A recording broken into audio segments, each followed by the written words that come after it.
The psychology of money by Morgan Housel इस best selling book के chapter 3 से आज मैं आपके साथ पैसा, सक्सेस और एनफ की परस्वीट से जुड़ी कुछ आई ओपनिंग बातें शेयर करने जा रहा हूँ।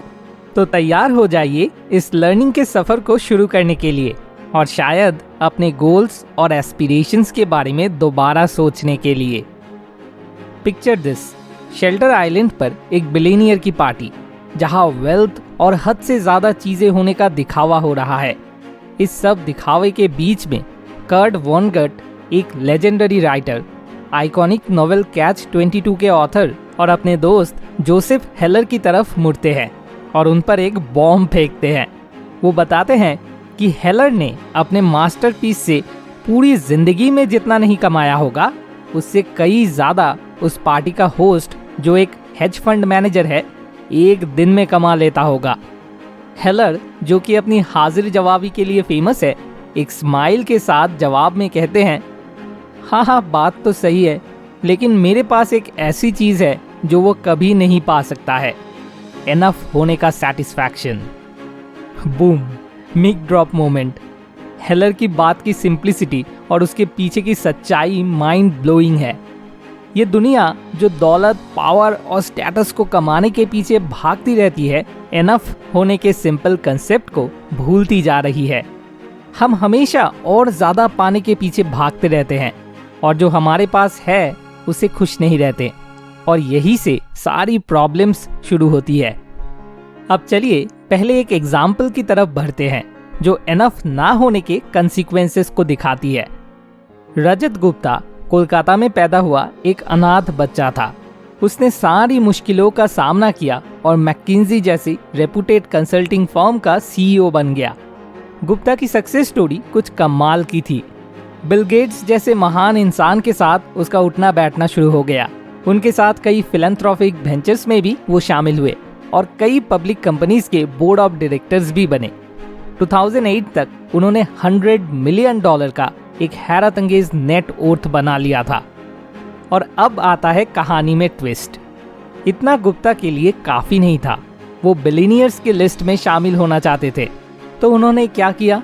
वो इनसाइडर ट्रेडिंग में फंस गए और एक हेज फंड मैनेजर राज राजारत्नम के साथ वैल्यूएबल इंफॉर्मेशन शेयर करने लगे।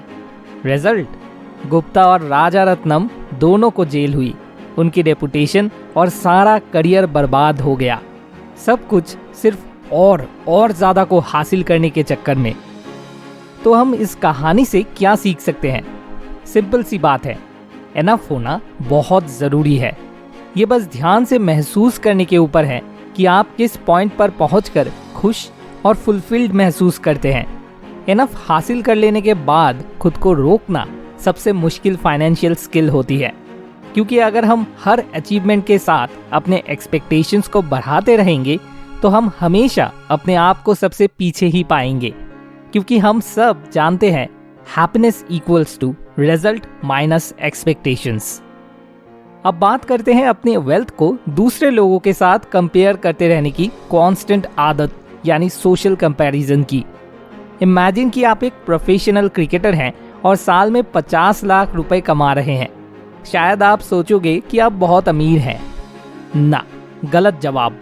जब आप सुपरस्टार्स जैसे विराट कोहली को उनके multi crore rupees contracts sign करते हुए देखोगे, तब एकदम से आप बाबूराव जैसा फील करने लगोगे।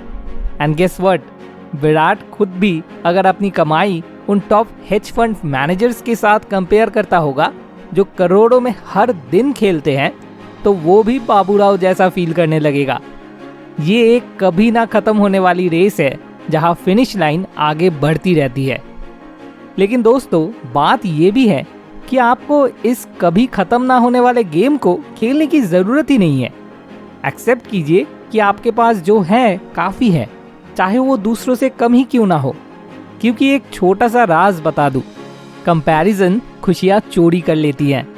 सीरियसली, वो उस निंजा की तरह है जो आपके दिमाग में चुपके से घुसकर आपकी सारी हैप्पीनेस चुरा लेता है। इसके बारे में ध्यान से सोचिए।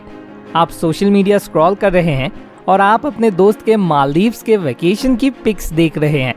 White sand beaches, crystal clear water और हाथ में कॉकटेल का ग्लास। सडनली आपकी लोकल बीच ट्रिप फीकी लगने लगती है। लेकिन मेरे दोस्तों, वो मालदीव्स की पिक्स उनकी जिंदगी का एक छोटा सा हिस्सा है। शायद वो क्रेडिट कार्ड की कर्ज में डूबे हुए हो, या मालदीव्स में किसी अजीब रैश या बग बाइट का शिकार भी बने हो। You never know. इसलिए दूसरे से कंपेयर करने की बजाय अपनी खुद की जर्नी पर फोकस करो। अपने खुद के गोल्स बनाओ, सक्सेस के अपने वर्जन को डिफाइन करो और आग लगा दो। याद रखो, सक्सेस सबके लिए सेम नहीं होती। वो आपकी फेवरेट स्ट्रेची पैंट्स की तरह है, कंफर्टेबल और आपकी बॉडी के यूनिक शेप के अकॉर्डिंग बनी हुई। अब चलिए इसके सोल्यूशन की बात करते हैं, जो है, आपने सही समझा, the power of gratitude. Gratitude एक मैजिकल स्पेल की तरह है जो जिंदगी को लेकर आपके पर्सपेक्टिव को बदल सकती है।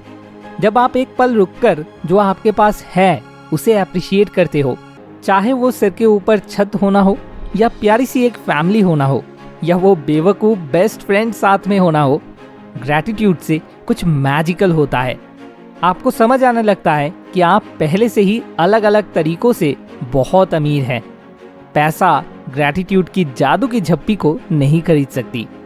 हाँ, मैं समझता हूँ, हम सब पैसे कमाना चाहते हैं और कंफर्टेबल लाइफ जीना चाहते हैं।